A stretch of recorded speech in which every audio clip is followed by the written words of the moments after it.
¿Qué tal amigos? ¿Cómo están? Bienvenidos una vez más al canal. El día de hoy tenemos un invitado muy especial, Derek Yoo, el fundador de PureStake, que es quienes están construyendo MoonBeam. Y bueno, el día de hoy nos va a platicar de lo que se viene con MoonBeam, vamos a platicar de lo que ha sucedido en Moonriver y otras cosas muy interesantes. Entonces, Derek, hello, how are you doing? Thanks so much for coming on in the channel.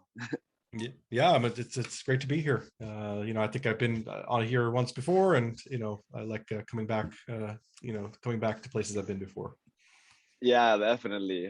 We talked before the launch of the Moonriver crowd loan, so definitely an interesting time to talk since there has been a lot of activity and stuff like that. But I wanted to start from the beginning, and if you can explain for the people that are new to the Polkadot ecosystem, what is Moonbeam? Mm-hmm. Yeah, so Moonbeam is what's called a parachain being built on Polkadot. So the parachains are kind of the name for these member blockchains that are part of the Polkadot network. And the core idea is that we wanted to make something as compatible as possible to Ethereum, right? So something that like looks and feels and behaves like Ethereum, which means that it's going to be familiar to a lot of people, right? People can use, especially developers, can use all of the tools that they're used to using, that they already know, how to use, programming languages they already know how to use, like Solidity as an example, and kind of create this environment that's Ethereum-like but part of Polkadot. And then I think the opportunity we have is, with this Ethereum-like environment, because we're a parachain on Polkadot, we can kind of take advantage of unique features of Polkadot. So we can, for example, introduce cross-chain integrations because we're part of Polkadot, and that's one of the things that Polkadot specializes in. And so yeah, I think that's the kind of core idea. We're very focused on developers and engaging with developers, listening to their feedback, making sure that they have all of the things that they need to be successful. Oh, nice. Yeah, definitely. It's very interesting how compatible with Ethereum is Moonbeam. So that's what I wanted to ask you. Moonbeam is really a powerful EVM compatibility blockchain. So it's allowing many projects that are launching on Ethereum to launch on Moonbeam. So what makes Moonbeam special or so unique with these capabilities? Yeah, well, I think, as I said, I think that we kind of had as a primary design goal for the system, this Ethereum compatibility. That was, that's one of the central tenets. So, often if you could hear the discussion we're having internally, with the engineering team and other things, we come to some challenge or some problem, and there's path A and there's path B. And path A is the one that is kind of more compatible with Ethereum. Path B, maybe it has other things that are desirable. It might be faster. It might be there might be other properties that are desirable. But if it breaks compatibility, we're almost always choosing kind of the A path. And I think that's that's powerful. And you can see some of the given some of the traction that's happened. I know we'll talk about that in a little bit. It's about friction for me, right? So I think this is something where people underestimate this. So when you're a developer, there's many different people vying for your attention, and I think that it's about like reducing the friction, right? So if you have to learn a new programming language, learn a new tech stack, learn like new things, or that's just extra steps over being familiar, right? And kind of not having those extra steps. So that's anything we can do to kind of reduce kind of extra steps, reduce friction, and kind of make this a very kind of comfortable and easy environment for existing developers to use. And by the way, for Web3 developers, they're almost all of them are kind of Ethereum developers, or are familiar with the Ethereum tech stack. That is more or less the de facto standard, I would say, these days. So we were kind of targeting that audience because that's the biggest audience, just practicality again. And then for that audience, we listened to their feedback, and we wanted to just try to make an environment that was what they wanted, more or less. So that's what led to the creation of Moonbeam. And so some of the specific things we've done, one example is that on Polkadot, the account system by default is different, right? So like on a Polkadot parachain or a chain built using Substrate, which is the development framework that you use to build chains in Polkadot, the accounts look different, right? So the accounts, they don't start with 0x, right? They start with either a letter or a number. And the signature scheme, like the keys that are used are different as well. And there's good reasons for that. I think that, it has some advantages, some technical advantages over the Ethereum system. But, again, back to this kind of compatibility practicality idea, we basically knew that was going to cause friction for developers coming in if they had to change their applications to support a different account scheme. That means there's different wallets that get used. You can't use MetaMask, and then you're using different wallets. So, we've intentionally said, let's change the account system like on the chain to be Ethereum-like. That will make us kind of maximally compatible with things like MetaMask, which is, I know that sometimes people have mixed feelings, but for better or for worse, it is the most widely installed wallet. And again, it goes back to friction. People already have it. So, when you're trying to onboard users, asking them to install additional wallets, set up seed phrases and other things, that's just like extra steps, whereas people already have MetaMask. So, that's all part of the strategy. What's one part of our strategy for, this compatibility work that we've done, we call it unified accounts. Yeah, that's cool. It's definitely really seamless and really easily to use for users and devs. Like, I'm right now in Lisbon, been attending many crypto conferences, and if I meet a team that's building something on EVM, I tell them to come over to Moonbeam, because Nice. they'll have an easy route and all the Polkadot ecosystem compatibility as well. But before digging a little deeper into Moonbeam, I wanted to ask you about Moonriver. In August, you completed the launch on Kusama, and it's been having a lot of activity on the network, almost 5 million transactions. I know in the last few days, transactions have been exploding as well. So can you explain a little bit what's Moonriver to the people? Yeah, and I think that's the last time we spoke was just before we entered into the launch sequence for Moonriver. So there's there's a companion network to Polkadot called Kusama, and Kusama is something that is a little bit unique to the Polkadot ecosystem, where it is essentially the same code as Polkadot, but it's kind of this like earlier and more experimental environment. And so things happen first on Kusama. But if, a lot of teams that are building in Polkadot, they have these like dual deployments. So they have a Kusama deployment where they're kind of deploying first, you're kind of, learning and maybe kind of like experimenting with new features there first before deploying to Polkadot. And so we kind of matched that idea and said, yes, we'll have a deployment on Kusama. So that's what Moonriver is. And that'll be an independent deployment that'll, keep living, on, as we then have like our Moonbeam deployment, which is to Polkadot. And as you say, we've gone through all these kind of launch steps for Moonriver. Moonriver has been up and running now for just about 10 weeks or so, which it doesn't sound that long, but it feels like it's been running for longer because so many things have happened. But yeah, quite a bit of, activity like on Moonriver, right? So I think, even right out the gate, there was project teams that were deploying almost immediately, looking to kind of occupy key spots within the ecosystem on Moonriver. So things like DEXs and other kinds of DeFi NFT protocols. So there's been quite a bit of activity. So I think I just looked a little bit earlier today. At this point, there have been almost 5 million transactions on the network, which is quite a lot. The daily transaction volume is somewhere in like the 200K range. To put that in perspective, there's not a lot of chains that have even like that level of activity, 200K transactions per day, basically. And then, if you look at something like even like TVL, so on DeFi Llama, if you go to TVL, I think there's something north of 350 million of TVL, which it doesn't even count like everything, but most of the big ones are on there.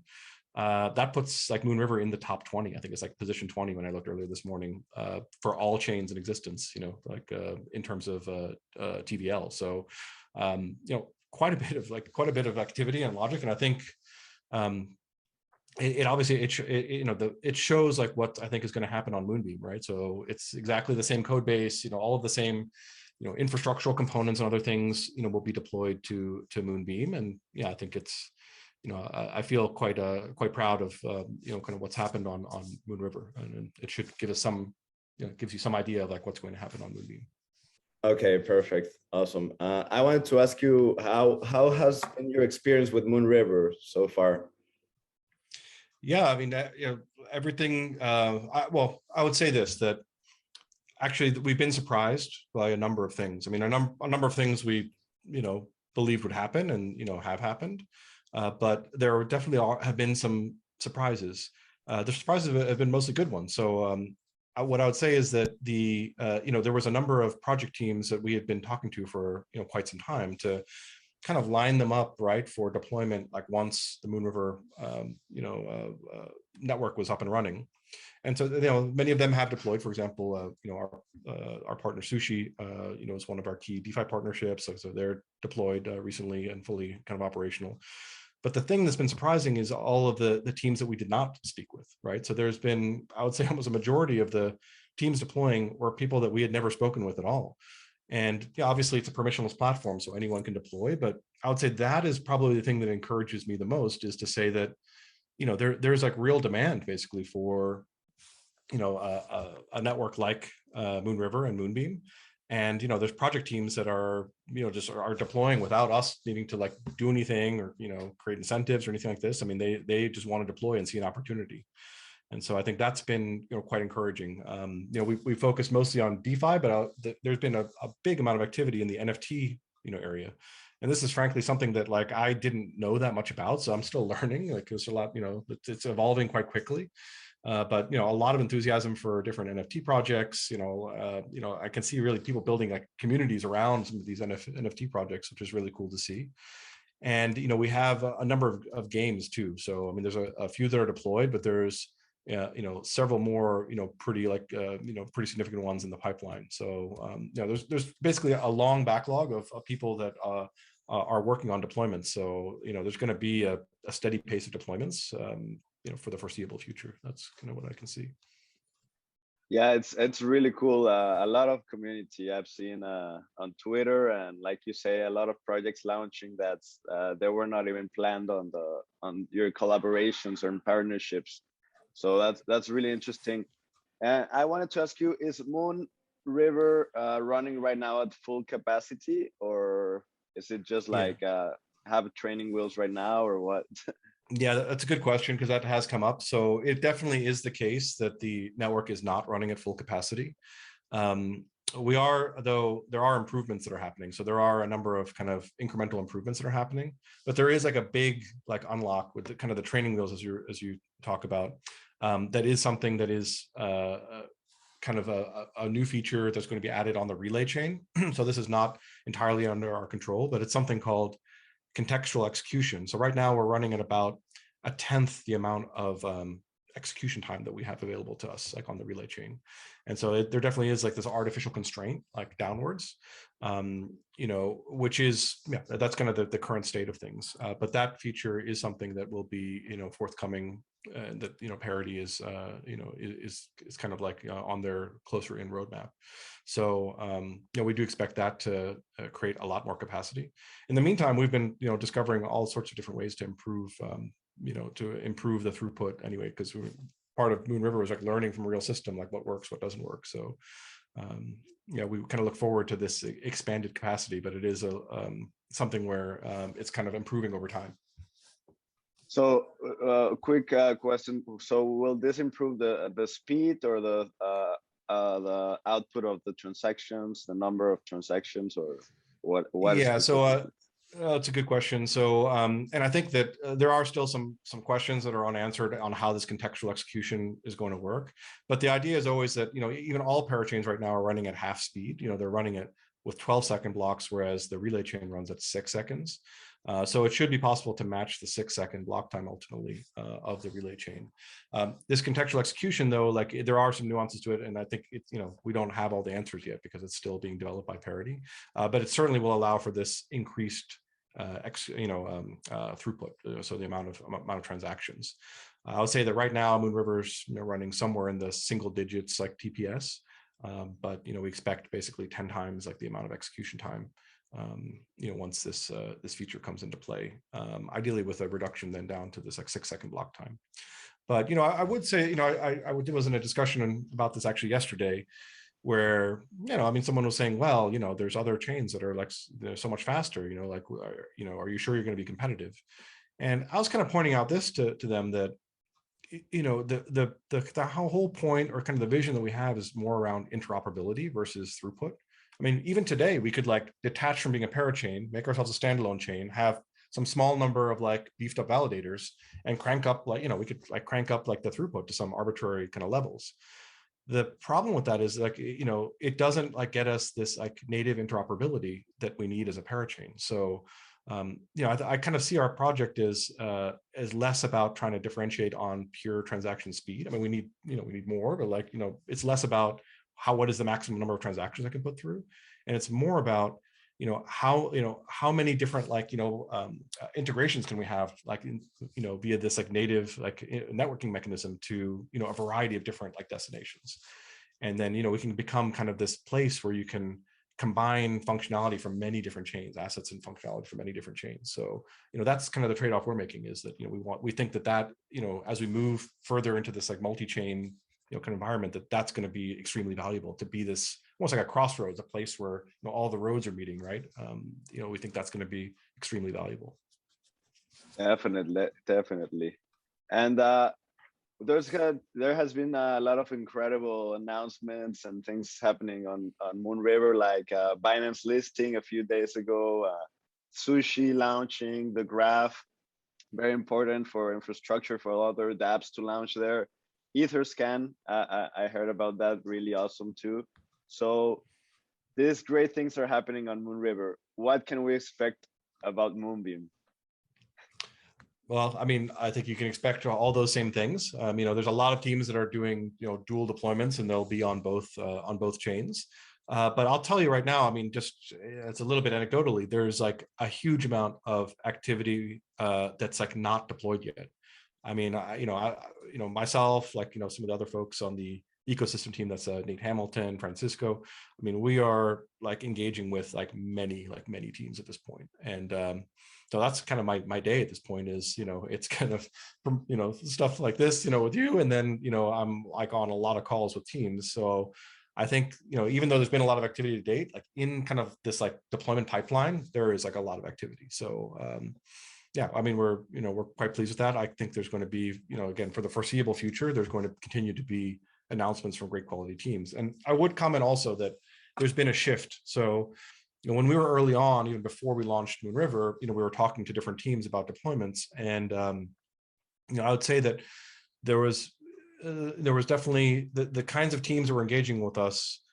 A lot of them were these teams like Sushi that were pursuing a multi-chain deployment strategy. So they're an already established project. They might have started on ETH mainnet. Maybe they've even gone to some different destinations, Polygon or BSC or other places. And they said, you know what, Polkadot's going to be a significant ecosystem. We need to have a play there. And, you guys are kind of a natural partner, because, we have this Ethereum or EVM, based code, and we're deploying at these different destinations. And by working with you, we can do the same thing on Polkadot. And that's, that's a valuable thing, right? That's helped us, I think, get our name out there, bootstrap things. But the shift I'm seeing now is there's a lot more native teams. So, I mean, by native teams, I mean teams that are not necessarily multi-chain. They're teams that are focused on the Polkadot ecosystem. And I think for a team that's building in Polkadot, you kind of have this choice, right? So either you use Substrate to build your own either standalone chain or parachain, or you work with, to deploy on top of an existing chain like ours, right? So on top of a Moonbeam, say. And I think for a lot of people, as they're kind of digging into the choice and understanding the trade-offs, they're realizing that, hey, maybe it is ultimately that they want to do a Substrate, based parachain later, but to start, and for a lot of teams like that, I think it makes more sense for them to work with, an existing parachain. And these parachains are pretty low level and infrastructural, right? I mean, you're still building a blockchain, right? So, you have to worry about, recruiting like a node community, and like, what the token economics of the underlying chain, and, some of these security elements. So I think for a lot of teams, they're saying, you know what, I'm trying to just like build an app that addresses a certain, use case for the user. And so they kind of want to outsource almost that lower level work to someone else, and then focus like their energy on, just the protocol and just like the user experience, basically. And so I think as a result, there's a lot of native teams that are even saying, you know what, this makes sense, like, for us to do. I mean, examples are, we recently announced the project Mintrist is like building with us. There's a project that used to be called P-Trade, that's now going to be called Firefly. So there's a number of teams where they're making a bet on the Polkadot ecosystem, but also, a bet on either Moonriver or Moonbeam. So that's encouraging to me, right? I mean, because I think that, that just, for those project teams, like they're you know, they're really kind of, it's not just one of like, you know, 6 chains. It's like, no, they're making like a, you know, a big bet on, you know, on us, which we obviously appreciate. Yeah, definitely. The more parachains that join the network, it's gonna get harder. So many projects are gonna have to choose a parachain to launch. So definitely Moonbeam is an attractive option. The Moonbeam ecosystem is the biggest one on Polkadot. Many projects are already planning to launch, like you've been saying. So will you say that the same projects will launch in Moonbeam as in Moonriver, or will there be different projects launching in each chain? Yeah, I think it's kind of a Venn diagram where, like, on the intersection of the 2 circles are teams that will go to both, but there definitely are like non-intersecting, you know, portions of the diagram where there are a handful of teams that said, you know what, we only want a Moonriver deployment, and then also some teams that said, hey, like, you know, we only want a Polkadot deployment.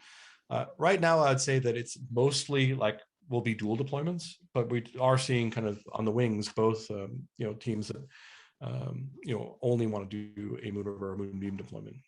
So it's a mix, but you know, I do think that a large part of the community is going to be the same across both, right? I mean, it is ultimately the same technology, and you know, we've tried to, you know, we also want to encourage that, right? We don't necessarily want like 2 totally separate like communities. You know, so that's why we don't have like separate discords, for example, for both of them. I mean, we want there to be kind of a common community between the 2. For sure. Many people say that Polkadot's more institutional focused. Would you say that's the case, or not? You know, I think that it definitely is at least partially true. There's definitely more institutions that are DOT holders. You know, I think a lot. So, you know, insofar as the community is defined by who the holders are, with Kusama, I think that there is less like institutional holders and more, you know, community and like other holders. That being said, you know, I do definitely do see this as that, you know, it's very hard to imagine a world where like one is successful and not the other. You know, I've described it before as kind of like they're siblings, right? It's like, so, you know, you have a sibling, maybe you even fight every now and then, but you kind of love each other in the end, and you're part of the same family, and you'll be successful together. It's, you know, that's kind of how I see it. So yeah, I kind of look forward to kind of you know, seeing this kind of coevolution, and you know, it gets interesting even when you consider there's going to be a bridge connecting the 2 then. So then I think even, you know, I haven't, you know, I think people are still trying to figure out what that's going to mean ultimately, right? As to whether it means that there'll be deployments on either one or the other, and that just the assets will move, or whether, you know, this dual deployment strategy will still make sense. Yeah, definitely. They're, like you say, they're brothers, so they'll be contributing to each other. And instead of 100 parachains in each, there will be 200 in total, at least for now, right? We'll see in the future. I mean, the experience from Moonriver told me that there is like a huge amount of demand for incredibly decentralized and secure block space, right? I mean, you know, this is what I've seen is, you know, you just open it and then immediately, like, you know, there's like teams deploying. So I have like zero concerns that the block space will get used. Like, I think that, I mean, we were talking the other day, some of the people were like, well, maybe there needs to be like a Moonbeam 2, basically, right? I mean, there's like so much demand. So, well, you know, we'll see what happens. But, you know, I think that's, you know, at the end of the day, there's just not that much credibly decentralized like block space that's available anywhere, right? So people want to fill it. For sure. And Moonbeam has a really strong community, big community. They're really excited about what's going to happen right now with the parachain slot auction. So how can the community contribute for the Moonbeam launch? Tell us a little about the crowd loan that's happening right now. Yeah. So right now, you know, we're entering into kind of the slot auction period on Polkadot, where parachains are going to launch. And you know, this whole auction mechanism is unique to Polkadot, right? This is a kind of a Polkadot specific idea. I think it's quite an interesting, a novel kind of way to do things, because the idea is that, you know, there's a scarce resource of these parachain slots, and then the question is, who gets, like, what teams get to like occupy this like these scarce slots? And I think the insight from the folks at Parity Web3 that designed the system was to say, we shouldn't decide. It should be the community that decides. And so that's why almost all the teams are kind of pursuing this crowd loan kind of system, this campaign. And we have one. The MoonBeam Foundation is launching a crowd loan campaign. It's basically a way where the community can express through token-based voting, essentially, which projects it is that get to occupy the slots. And so I think that it has this very strong curation effect, right, where only kind of the projects that are deemed to be the most valuable will actually occupy the slots. And the tough part for the teams is it doesn't even end there, right? So the slot occupancy only lasts for a certain amount of time, and then you're gonna have to reprove yourself. So it can't be the case that you kind of you get in the slot and then you kind of sit back and rest. It's no, you got to be proving your value. And then if you haven't produced value, then I think you may not get a slot again, right? And you'll be replaced by another team that will provide value to the network. So I do think it's quite clever. It's kind of this constant curation system. It makes it challenging, frankly, to be a project team, because you kind of have to figure out how you're even going to get in, and then you need a strategy for how you're going to stay in. But I do think that it ultimately will lead to higher quality utilization of the resources, and we'll have this constant curation effect, so that I guess the resources are kind of maximized in terms of the value that is provided back to the network. And so I think we're obviously going to do the same thing we did for Moonriver, is launch one of these crowd loans. The MoonBeam Foundation is launching a crowd loan, and there's already been quite a bit of community support, but I think starting shortly here, we'll enter into the actual auction for these first initial 5 slots opening up later this week. Yeah, definitely. It's really interesting, like you said, a more efficient use of the resources by this voting of the community about the projects that are actually working continuously, right? Like you said, many projects are abandoned a little bit after launch. And it's going to be interesting. And definitely the best teams, the best projects are the ones that are continuously working and upgrading and looking for innovation. So that's a really good use case of the crowd loan and the way these slots are limited. How can the community participate in the crowd loan? I know there's a dApp, right? Mm-hmm. Yeah, actually, and this is something where when these crowd loans were run for the first time on Kusama, I think, well, first of all, people didn't even know about them. There was an educational piece, and I think there's a lot more people that know about them now. And I think a lot of other, let's call it partner platforms and other, others didn't necessarily have support for them. That's significantly improved this time around. I would say that there's, well, A, there's more awareness, but B, there's more people that are supporting kind of the crowd loan. So as you say, there is kind of multiple routes to participate in a crowd loan.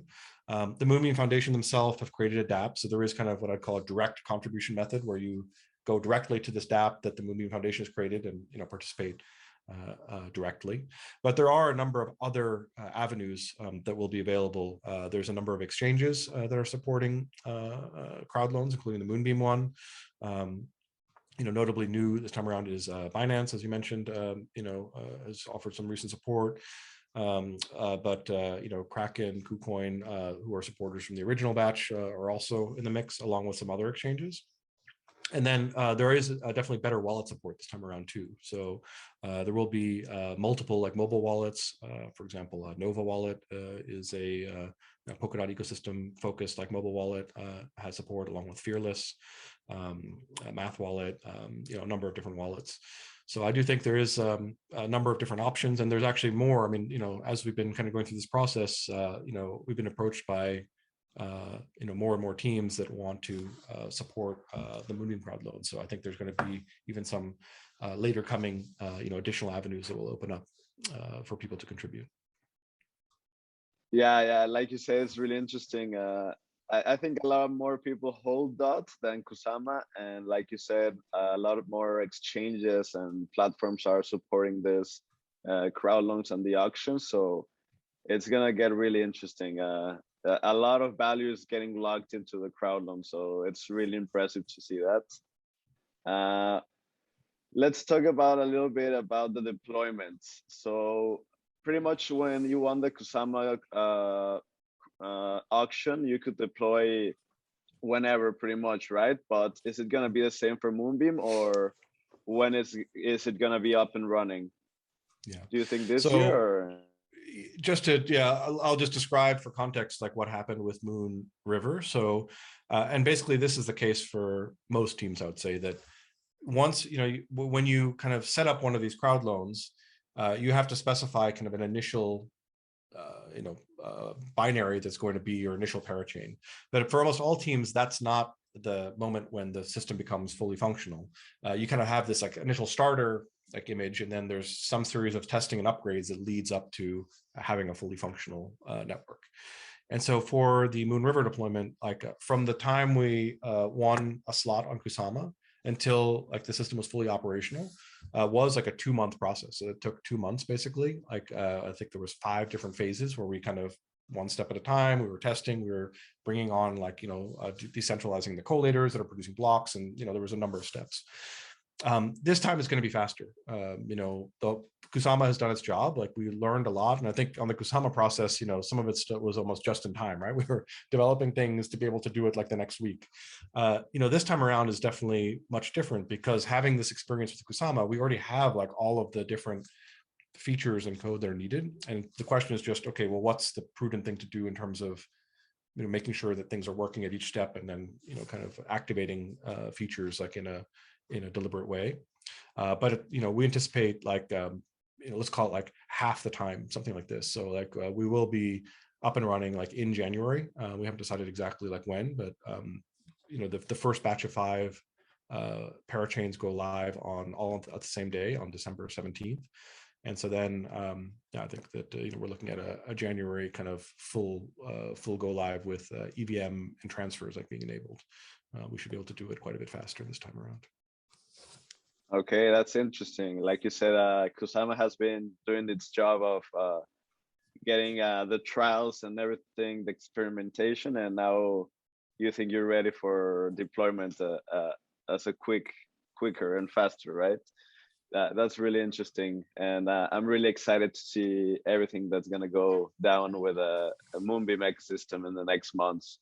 So Derek, thank you so much for the time. Thanks for sharing with the community. I know they love to hear this. They love to hear updates. They're really excited about it. So thanks for the time. I wanted to ask you, where can the community contact you or the Moonbeam team? Maybe a project wants to launch on Moonbeam, wants a little bit of support or guidance, or any member. Yeah, I would say that we're obviously present in multiple venues, but the Discord is really, I think, where the heart of the community is, and that's where I personally spend like time in there, and answering questions like and helping people. So that's probably where I'd recommend. And I would say that different communities have different maybe feels to them. I think our community does have this reputation of being pretty friendly to like newcomers that are coming in. You may not know that much about Polkadot works or other things, and I think you'll find that people are pretty welcoming and helpful when it comes to trying to explain how things work or help people with problems. So that's what I'd encourage people to do, is join us in our Discord, and then of course many people that then engage and kind of find a home there ultimately end up becoming ambassadors. We have a very active ambassador program as well. But yeah, that's what I'd kind of recommend for people that want to kind of become part of the community. Awesome. Well, you guys heard it here. And Derek, thank you so much. Keep up the great work. And yeah, looking forward to all the good things that are going to happen in the next few months. So thanks, Mateo. Yeah. All right, always great talking to you. Thanks. You too. Bye.